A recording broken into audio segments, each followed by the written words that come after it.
Last week, Bodyhammer fought his way into our grand final to face previous victors, Roadblock from Show 1, Recyclops from Show 2, Robot the Bruce from Show 3, and Cunning Plan, who will join them in the race to become the first British Robot Wars champion.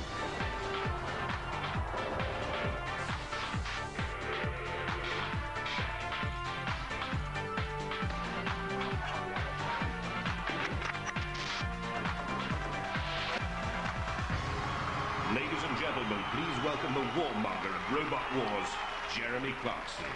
Throughout history, warmongers have promised that their conflict would be the mother of all battles. But tonight, we're going to show them how a proper war should be fought. The whole series has been leading up to tonight's final showdown, and from throughout the land, we're getting reports of a nation on tenterhooks. Men attending their allotments. Women are cooking supper. Children are tucked up in bed dreaming of the day when they can have a pony. But here in the East End of London, we have 6 more robots revved up and ready to fight it out for that last place in the final showdown. A battle that will be held at the end of tonight's programme. Before we fire up the flamethrowers and charge up the chainsaws in this half-hour homage to Greenpeace, let's meet them. First, from Oxford, Scarab. A durable-looking robot weighing in at 86.3 kilograms, Scarab utilises 2 suspension springs salvaged from a 1923 vintage car. From Mitcham, the Blob.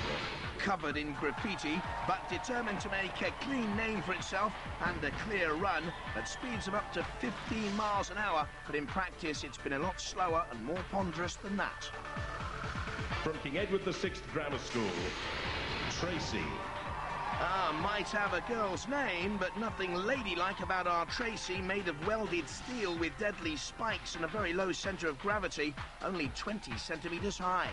From Enfield, Elvis. Yes, the king is alive and protected by a pneumatic expanding rivet ram at the front and a body shell which gyrates just like Elvis the Pelvis. From Sutton, Prince of Darkness. This homemade robot weighs in at 27.2 kilograms and runs off 2 14.4-volt drill motors. Not the most aesthetically pleasing robot, but certainly powerful. From Maidenhead, Eubank the Mouse. Driven by 2 12-volt wheelchair motors, this nippy rodent travels at 15 miles an hour and threatens all opponents with a mean right hook, left cross combination. Those the final 6 contenders to show their mettle in Robot Wars. Back to you, Jeremy. Right, now you've met the metal, it's time to test the testosterone with our first event. Please welcome defending the gauntlet tonight, our house robots, the matriarch, Matilda. There's Dead Metal with those rather painful pincers at the front, and Sergeant Bash. As ever, our robots have to avoid these and the traps and obstacles that are set in their way to astonish, flummox, and downright incapacitate them. You know, in the olden days, a gauntlet was a type of glove. Right, Roboteers, I challenge you. Be more interesting than that. Roboteers, stand by. Ooh, driver Phil Patching with the Blob looks nervous. His engineers Gareth Monday and Simon Carroll. 3, 2, 1, activate. Driven by that 12-volt electric battery, can be run at 24 volts. Will lead to overheating though, and certainly the Sergeant can with his flamethrower. And Dead Metal closes, and here comes Matilda round the back to join in the fun. Driving Blob again towards the ramp this time. Matilda's tusks are grisly. In goes Dead Metal. The Blob. It's built for the heavyweight division. It's a heavy robot, and it's going to crash and bash, and we're going to crash and bash with this. Are you sure? A lot of crashing, a lot of bashing, and the Blob isn't doing any of it. Matilda certainly is. Driver Phil told us one of the things we had to look out for here was grotesque ugliness. On the robot, that is. Deactivate robots. So, using the power of hindsight, what changes would you have made to strategy there? Choose another driver, really. And then the machine broke down as well?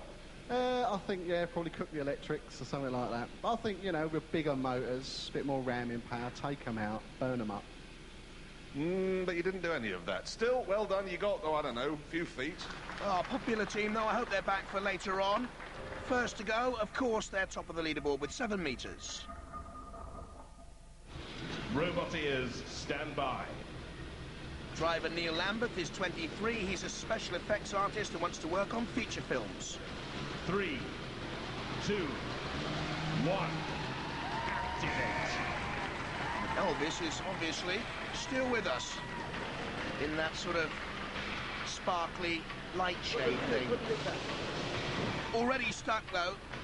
Only a tiny ground clearance. Hi, I'm Neil from Team Orangefield. It's my heavyweight robot where Elvis lives. Can have one of these, though.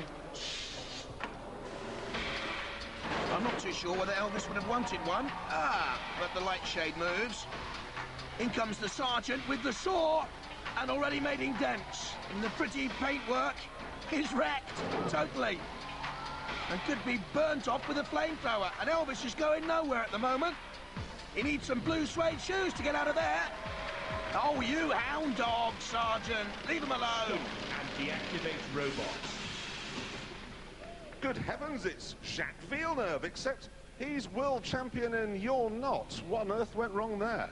Obviously, not quite my sport. I need to practice my old driving skills there a bit. Still, thanks very much for coming, and now, go home. And I think they will be with 2.75 metres. That isn't very far, boys. Roboteers, stand by. The Tracie team from King Edward VI Grammar School in Chelmsford. The driver is Andrew Rockcliffe, head of electronics. 3, 2, 1, activate. Tracie stands for Terrestrial Robotic Artificial Computerized Intelligent Engine. Now you know. Away from Bash, slowly, very slowly. In comes the flamethrower, too high though. This is our robot, Tracie. She's in the heavyweight category, and as you can see, she's quite sturdily built. It's got a unique facility that can turn upside down and still continue going. That's why I have the casters on both top and bottom. Got the spikes as the weapon too. There's the sergeant's saw and flamethrower. You can flip it over. It'll move on both sides, but not very far. Stop and deactivate robots. So, did you imagine it was going to be like that then?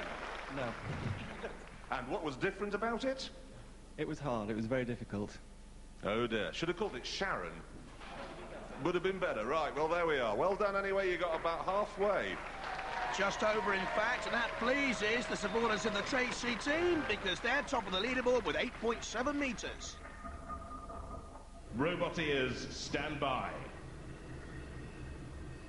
Steve Dove, a 40-year-old manufacturing supervisor, is the driver of the Mouse. 3, 2, 1, activate. And out of the mouse hole he comes, past our own kitty cats. There's the sergeant and Dead Metal. And up against their power, 2 boxing gloves and a deadly right hook and left cross, says Steve. Very nippy, though.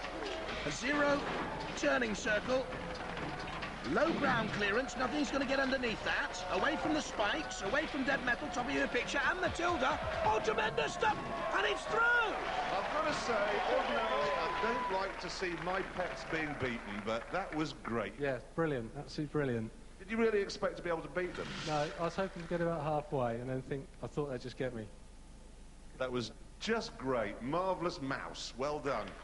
Terrific robot, great entertainment, and the Mouse top of the leaderboard, the only one through to complete.